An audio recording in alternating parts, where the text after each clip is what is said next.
नमस्कार, स्वागत है आप सभी का इंडिया न्यूज उत्तर प्रदेश उत्तराखंड आप देख रहे हैं और आपके साथ मैं हूं देवेंद्र सिंह। आज पिटारा खुलेगा, जनता को क्या मिलेगा? जी हां, उत्तर प्रदेश से लेकर उत्तराखंड तक आज वित्त मंत्री पिटारा खोलेंगे। जनता को बड़ी बड़ी सौगातें मिलने की उम्मीद है, लेकिन देखना यह होगा किसानों को क्या मिलता है, गरीबों को क्या मिलता है, महिलाओं को क्या मिलता है। इस बीच एक बड़ी जानकारी है, उसकी बात करेंगे। इस समय की बड़ी जानकारी है, योगी सरकार आज पेश करेगी अपना नौवां बजट, जो कि बेहद ही खास होगा। वित्त मंत्री सुरेश खन्ना यूपी का बजट पेश करेंगे और लगातार छठवीं बार बजट पेश करेंगे सुरेश खन्ना। इस समय की बड़ी जानकारी है, 8 लाख करोड़ रुपए का होगा आकार और यह बजट बेहद ही खास होने वाला है, बेहद ही अद्भुत होने वाला है, क्योंकि सरकार ने बड़ा प्लान तैयार किया है। देखना यह होगा कि जनता को क्या कुछ मिलता है, क्योंकि इससे पहले हमने देखा मोदी सरकार ने बजट पेश किया, उत्तर प्रदेश को बड़ी सौगातें मिली, लेकिन आज उत्तर प्रदेश का बजट है। देखना यह होगा बजट में क्या कुछ मिल पाता है। तो इस समय की बड़ी जानकारी है, बड़ी खबर है। बजट का आकार 8 लाख करोड़ रुपए का होगा। तो योगी सरकार का नौवां बजट होगा, इस समय की बड़ी जानकारी है। और वित्त मंत्री सुरेश खन्ना बजट को पेश करेंगे, किसानों को बड़ी सौगात मिलने की उम्मीद है। तो योगी सरकार तैयार है, सुबह 11 बजे पिटारा खुलने वाला है और पिटारे से जनता को काफी उम्मीदें हैं। वित्त मंत्री सुरेश खन्ना पेश करेंगे बजट और लगातार छठवीं बार वित्त मंत्री सुरेश खन्ना बजट पेश करेंगे। योगी का बजट है, मोदी का विजन है और यह बजट बेहद ही खास रहने वाला है।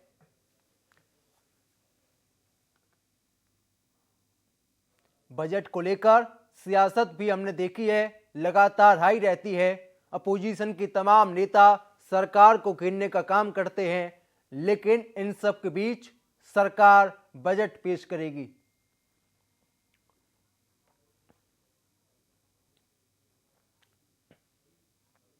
और ज्यादा जानकारी के साथ 3 सहयोगी इस समय लाइव मौजूद हैं। मोहम्मद शबाब लखनऊ से लाइव हैं, निकिता सरीन भी हैं और साथ ही सहयोगी रवि इस समय लाइव मौजूद हैं। निकिता, सबसे पहले आप ही के पास आना चाहूंगा, इस बार का बजट कितना खास रहने वाला है?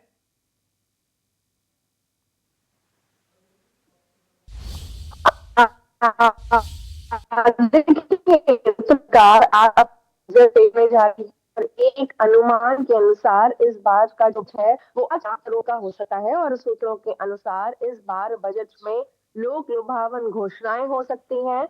वित्त मंत्री सुरेश खन्ना बजट पेश करेंगे और इस बजट में विकास के योगी मॉडल की जो छाप है वो जरूर दिखेगी। मध्य वर्ग, युवा, किसान और महिलाओं बजट के फोकस जरूर होगी इस बजट में। और साथ ही ऐसा माना जा रहा है कि 2027 के चुनाव की छाप भी इस बजट में दिख सकती है। साथ ही साथ इस बजट में कृषि, उद्योग और बुनियादी विकास के साथ इस बजट में तकनीक पर जोर रहेगा। साथ ही साथ मैं बात करूं तो स्वास्थ्य सेवाओं को बेहतर बनाने के लिए कई घोषणा हो सकती है। उत्तर प्रदेश सरकार का वित्तीय वर्ष 2025-26 का आम बजट आज सुबह विधानसभा में पेश किया जाएगा। इससे पहले कैबिनेट से जो अनुमोदन है वो कराया जाएगा। मुख्यमंत्री योगी आदित्यनाथ की अध्यक्षता में सुबह उनके आवास पर कैबिनेट बैठक बुलाई है और केंद्रीय बजट के अनुपात जो प्रदेश का बजट है उसका आकार लगभग 16% होने जा रहा है और सरकार का फोकस जो बुनियादी विकास, रोजगार, तकनीक, कृषि, स्वास्थ्य इस पर जरूर रहेगा। और बजट का एक हिस्सा धार्मिक, पर्यटन और शिक्षा के लिए भी होगा। बजट में एक्सप्रेसवे और रिंग एक्सप्रेसवे के लिए बड़ी धनराशि की घोषणा भी हो सकती है। कैबिनेट में सरकार जो एक्सप्रेसवे है उसकी घोषणा पहले ही कर चुकी है। विंध्य एक्सप्रेसवे की मैं बात कर रही हूँ। प्रयागराज से काशी होकर जो सोनभद्र तक जाने वाले इस नए एक्सप्रेस वे की लागत 24,000 करोड़ रुपए जो है वो आंकी गई है। बजट में ये भी बता दूं कि इस बार जो प्रावधान है पद में वो भी किए गए हैं। लिंक एक्सप्रेसवे के जरिए जो प्रदेश के सभी वर्तमान साथ ही निर्माणाधीन और जो प्रस्तावित एक्सप्रेसवे हैं उनके विकास और साथ ही मेट्रो परियोजनाओं की जो रफ्तार है उसको बढ़ाने का इंतजाम है वो भी होगा। साथ ही साथ ग्रामीण क्षेत्रों में खेलकूद को बढ़ावा देने के लिए ब्लॉक स्तर पर जो मिनी स्टेडियम है उसकी योजनाओं के लिए आवंटन भी हो सकता है। साथ ही साथ शहरी विकास की जो सुविधाएं हैं उसमें डेवलपमेंट की मद में जो धनराशि है वो मिल सकती है। पिछले बजट में इस मद में तरीके से 3,000 करोड़ जो रुपए वो दिए गए थे। तो अब देखने वाली बात होगी कि जब वित्त मंत्री अपना पिटारा खोलते हैं तो उसमें क्या कुछ सौगातें निकलती है, आम जनता को क्या कुछ मिलता है। हालांकि सरकार इस बार जो अपना बजट है वो सभी वर्गों को मान करके ही निकालेगी और दिखाएगी। और फिलहाल आप इंतजार ही कर सकते हैं कि कुछ घंटे बचे हैं जब वित्त बिल्कुल मंत्री कुछ सुरेश घंटों का खन्ना इंतजार है अपना वित्त मंत्री का पिटारा खोलने में।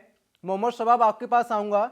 हर बार ये उम्मीद होती है कि जनता को उम्मीद ये रहती है कि हमें क्या कुछ मिलता है, चाहे किसानों की बात करें चाहे महिलाओं की बात करें। आप लगातार ग्राउंड जीरो पर मौजूद हैं, आपने लोगों से बातचीत की है। आम व्यक्ति का क्या कुछ कहना है, आम व्यक्ति वित्त मंत्री से क्या कुछ मांग करता है?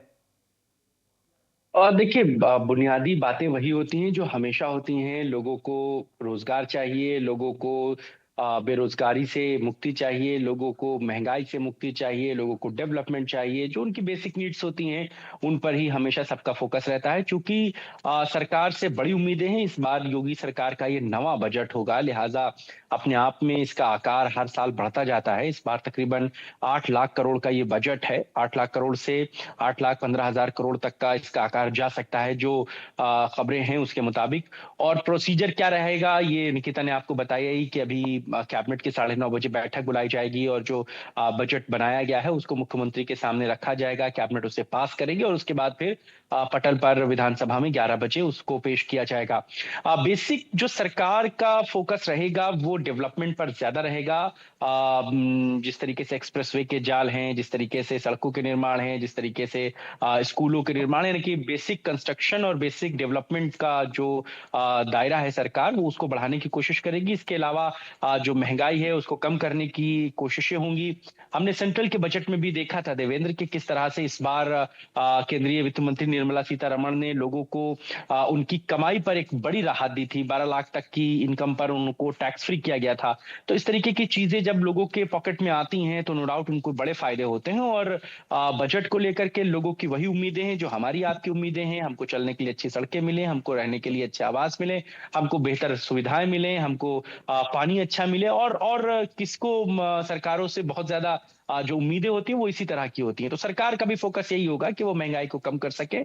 किस तरीके से कम कर सकती हैं ये देखने वाली बात होगी। सरकार डेवलपमेंट के लिए कौन से दूसरे आय के स्रोत तलाशती है ये भी देखने वाली बात होगी। इसके अलावा तमाम जो एमओयूज हुए हैं पिछले कई ग्राउंड ब्रेकिंग सेरेमनी में, उनके चीजों को लेकर के वो कैसे उनको जमीन पर उतारती है, इस पर भी देखने वाली बात होगी। एक और बहुत इंपॉर्टेंट बात है कि सरकार जिस तरीके से इंडस्ट्रियल कामों के लिए जमीनों को सस्ते दामों पर देती है, तो किस तरीके से उद्योगों को उत्तर प्रदेश में लाया जा सकेगा, उसके लिए क्या सिंगल विंडो सिस्टम बनाया जाएगा, इन पर भी तमाम फोकस रहेगा। तो ये बात साफ तौर से है कि हर व्यक्ति अपनी अपनी उम्मीदों में है और हर वर्ग को उम्मीद है कि सरकार उनके लिए बेहतर बजट पेश करेगी। 11 बजे सदन पे विधानसभा में पटल पर बजट को रखा जाएगा। वित्त मंत्री सुरेश खन्ना जो हैं वो बजट को पेश करेंगे। इसके बाद आज मुमकिन उम्मीद है कि बजट के समय भी अपोजिशन सदन में हंगामा करेगा और कल का जो दिन रहेगा वो इस बजट पर चर्चा का दिन रहेगा। यानी कि कल जो अपोजिशन के बड़े नेता हैं वो इस बजट पर अपनी बात कहेंगे, उनके हिसाब से चीजों को अपने हिसाब से वो रखेंगे। लेकिन चूंकि अपोजिशन लगातार सरकार की नीतियां, सरकार के तमाम कामकाज पर सवाल उठाता रहा है, इसलिए आज भी हंगामे के पूरे आसार हैं। 11 बजे जब पटल पर इसे रखा जाएगा तो नो डाउट अपोजिशन जो है वो इस पर तमाम तरीके से जो है वो सवाल उठाने की कोशिश करेगा। बिल्कुल, जी अपोजिशन लगातार प्रहार करने का काम करता है। लौटूंगा आपके पास, सहयोगी रवि इस समय लाइव मौजूद हैं। रवि, आपके पास क्या कुछ जानकारी है? चूंकि आज पिटारा खुलने वाला है, जनता को बड़ी बड़ी सौगातें मिल सकती हैं और साथ ही सरकार से एक बड़ी उम्मीद भी हो जाती है। और देखिए केंद्र सरकार का जो बजट आया था उससे बहुत सारी उम्मीदें थी और कहीं ना कहीं जो पूरा जो बजट था उससे जो आम लोगों से बातचीत की गई वो कहीं ना कहीं बजट वो आम लोगों के लिए संतोषजनक था। अब अगर हम यूपी के बजट की बात करें तो ये बजट से बहुत सारी लोगों को उम्मीदें हैं। हालांकि जिस तरीके से लगातार दूसरे कार्यकाल में सरकार काम कर रही है, टूरिज्म में बहुत काम किया गया, मिशन रोजगार को चलाया गया, शिक्षा व्यवस्था को बेहतर करने के लिए काम किए गए हैं, सड़कों को बेहतर किया गया है। ऐसे लोग जिनके पास आवास नहीं थे उनको आवास मुहैया कराने का काम किया। किसानों की समस्याओं को लेकर भी काफी सारा काम किया गया, बिजली व्यवस्था को बेहतर करने के लिए काम किया गया, स्वास्थ्य व्यवस्थाओं को बेहतर करने के लिए काम किया गया। हमने कोरोना काल में देखा किस तरह के हालात थे, जिसके बाद मुख्यमंत्री योगी आदित्यनाथ को जमीन पर उतरकर इसकी समीक्षा कर रहे थे और शायद यही वजह थी उत्तर प्रदेश के जो आंकड़े थे वो बहुत बेहतर हुए कोरोना काल के बाद से। वो लगातार मिशन रोजगार को लेकर जिस तरीके से वो काम करते रहे हैं, हालांकि स्वास्थ्य व्यवस्थाओं को लेकर बहुत सारा भी काम किया गया है और आगे भी उस पर सरकार का फोकस है। तो माना जा रहा है कि सभी को ध्यान में रखते हुए ये जो बजट है वो पेश होगा। उसमें जो लोगों की उम्मीदें हैं वो कहीं ना कहीं जरूर पूरी होंगी। चाहे रोजगार के क्षेत्र में काम करने की बात हो, चाहे स्वास्थ्य व्यवस्थाओं को बेहतर करने की काम हो, मिशन रोजगार एक बड़ा मुद्दा है और उसको लेकर लगातार मुख्यमंत्री योगी आदित्यनाथ खुद उस मौके पर मौजूद रहते हैं जब उनको जो भी नियुक्ति पत्र बांटने का काम हो या उसके अलावा तमाम सारे ऐसे विषय रहे जिनको लेकर समीक्षा करते रहते हैं। और निश्चित तौर पर कानून व्यवस्था का बड़ा मुद्दा था, उसको बेहतर कर पाने में भी कहीं ना कहीं सरकार कामयाब रही है और यही वजह है कि जो तमाम सारी ऐसी कंपनियां हैं, जो निवेशक है वो उत्तर प्रदेश का रुख करते हुए नजर आए हैं, उसमें भी बड़ा फोकस रहेगा। तो माना जा रहा है कि जो बजट पेश होगा उससे आम लोगों की जो उम्मीदें हैं वो काफी हद तक पूरी होंगी। अब एक महंगाई का बहुत बड़ा मुद्दा है, उसको लेकर भी कुछ ऐसी चीजें हो सकती हैं जिसकी वजह से लोगों को राहत मिल सके। महिला सशक्तिकरण के लिए लगातार सरकार प्रयासरत रहती है, तो ये भी माना जा रहा है कि उनके लिए भी जो बजट का पिटारा होगा उसमें काफी कुछ चीजें हो सकती हैं और शिक्षा व्यवस्था को बेहतर करने के लिए भी काफी सारी चीजें हो सकती हैं, ताकि जो छात्र पढ़ाई कर रहे हैं, जो युवा देश का भविष्य बनने वाले हैं, उनके लिए भी काफी कुछ उम्मीदें हैं जो इस बजट से होंगी। और निश्चित तौर पर सरकार उन सभी को ध्यान में रखते हुए इस बजट को पेश करेगी, ताकि जो भी लोग हैं उन सभी को इस जो बजट से उम्मीदें हैं वो काफी हद तक पूरी हो, ताकि जो उत्तर प्रदेश को विकास पे राह पे ले जाने के लिए जो सरकार की जो मंशा है उसको पूरी तरीके से आगे ले जाने में उस पर कामयाबी हासिल हो सके। बिल्कुल। शबाब, आपके पास आऊंगा। हमने कई बार देखा है कि अपोजिशन लगातार सरकार पर प्रहार करने का काम करता है। कई तरह के आरोप लगाए जाते हैं कि भ्रष्टाचार चरम पर है, बेरोजगारी चरम पर है और साथ ही उत्तर प्रदेश में जो जनता है वो अच्छी खासी नहीं रह पा रही है। और साथ ही ये भी आरोप लगाया जाता है कि जो पिछला बजट है अभी सरकार ने वही बजट खर्च नहीं किया है और सरकार नया बजट ले आती है। ऐसे तमाम आरोप समाजवादी पार्टी और कांग्रेस के नेता लगाते हुए नजर आते हैं। अब बिल्कुल देखिए, ये तो जिम्मेदारी है अपोजिशन की कि वो सरकार की जो तमाम कमियां हैं, जो सरकार की खामियां हैं, उनको वो बताएं। और लगातार जो बजट सत्र जब शुरू हुआ था तब से ही अपोजिशन इस बात का एक बड़ा इशू बना रही थी कि सरकार अपने पिछले बजट को पूरा नहीं खर्च कर पाई है। बहुत सारे ऐसे विभाग हैं जिनके मद में पैसा बाकी रह गया है। और देखिए, ये एक संवैधानिक प्रक्रिया होती है कि अगर किसी भी विभाग का बजट कंप्लीट खर्च नहीं हुआ है तो फिर आपको पैसा सरेंडर करना पड़ता है। और अपोजिशन लगातार इस बात को लेकर के सरकार पर दबाव बनाती रही है, सरकार पर लगातार एलिगेशन, आरोप लगाती रही है कि आप जब अपनी सरकार के पिछले बजट को ही पूरा कंप्लीट खर्च नहीं कर पाए हैं तो फिर आप कैसे नए बजट की तरफ बढ़ रहे हैं। हालांकि देखिए, होता यह है कि मान लीजिए 500 विभागों के लिए बजट है, 500 विभाग में अगर 450 विभागों का पूरा बजट खर्च हो रहा है, 50 विभागों में कुछ पैसा बच रहा है, तो ये हर सरकार में होता है। बहुत सारी ऐसी चीजें होती हैं जो अपने अंतिम दौर में होती हैं। आप देखिए, एक बहुत बेसिक सी बात है, आप अपने घर के बाहर देखिए कि मार्च से पहले और जनवरी से मार्च के बीच में रोड का कंस्ट्रक्शन खूब होने लगता है। उसके पीछे वजह ये होती है कि नगर निगम के पास जो पैसा बचा होता है, जो नगर पालिकाओं के पास पैसा बचा होता है, वो फौरन कोशिश ये रहती है कि उन पैसों को जो है रोड कंस्ट्रक्शन के नाम पर खर्च करके कंप्लीट जो है चीजों को कर लिया जाए, पैसे को वापस ना किया जाए, सरेंडर ना करना पड़े। तो यही सारी चीजें रहती हैं, चूंकि अपोजिशन का ये ढर्रा रहता है, पैटर्न रहता है। अगर वो भी सरकार की तारीफ करने लगेंगे देवेंद्र, फिर काम कैसे चलेगा।